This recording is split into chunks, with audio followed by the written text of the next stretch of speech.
This is a 13th question from the Digital SAT Test 1 Module 2. This is from the Bluebook app, the harder set of math questions.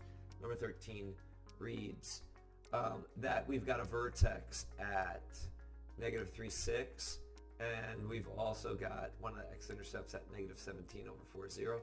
It's looking for the other x-intercept. So if you think of a parabola, the x part of the vertex, or the axis of symmetry, is going to be the average, because parabolas are symmetric. It's going to be the average of the x-intercept. So if we set it up accordingly, it's negative 17 over 4 plus x, which is our answer. The whole thing over 2 is going to equal negative 3.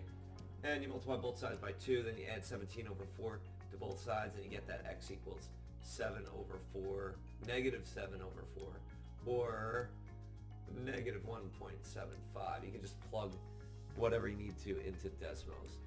Thank you for joining us today. If you love the video, check us out on YouTube, Live Masters Learning Center. Have a great day.